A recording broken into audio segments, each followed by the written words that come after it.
High বন্ধুরা, daily life 6-এ তোমাদের স্বাগতম। আজকে আমি মূলোর ডালের রেসিপিটা নিয়ে আবার আসলাম তোমাদের সামনে। আমি আগে মটর ডাল দিয়ে মূলোর ডাল তোমাদেরকে দেখিয়েছি, আর আজকে আমি মুসুরি ডাল দিয়ে তোমাদেরকে মূলোর ডালের রেসিপিটা দেখাচ্ছি।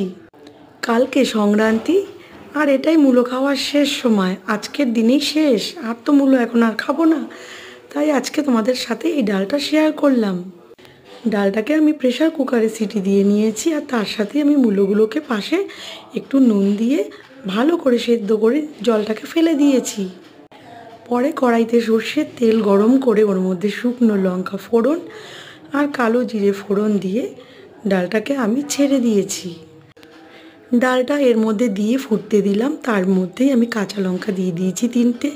যেহেতু মূলো একটু মিষ্টি হয় তাই আমি লঙ্কা ফেটিয়ে দিয়েছি। বাচ্চারা খেতে পারবে না, কিন্তু আমরা বড়রা তো খেতে পারি, আর বাচ্চারা তো মূলোর ডাল পছন্দ করেও না। তবে আমরা যারা মূলোর ডাল খেতে খুব পছন্দ করি তাদের কিন্তু এই ডালের রেসিপিটা খুব ভালো লাগবে। তোমরা তো অবশ্যই করো বন্ধুরা, তারপরেও বলছি, দেখাচ্ছি, তোমরা করো, খেয়ে দেখো। এবছরের শেষ এই মূলোর ডাল। এরপর আমি ধনে পাতাগুলো দিয়ে আরেকটু ফুটিয়ে ডালটা নামিয়ে দিয়েছি। রেডি আমার মুসুরি ডাল দিয়ে এই মূলোর ডালটা। যদি ভালো লাগে তাহলে লাইক করো, শেয়ার করো, আর সাবস্ক্রাইব করতে ভুলো না বন্ধুরা। ভালো থেকো তোমরা। মকর সংক্রান্তির আগাম শুভেচ্ছা বার্তা তোমাদের জন্য রইল। বাই।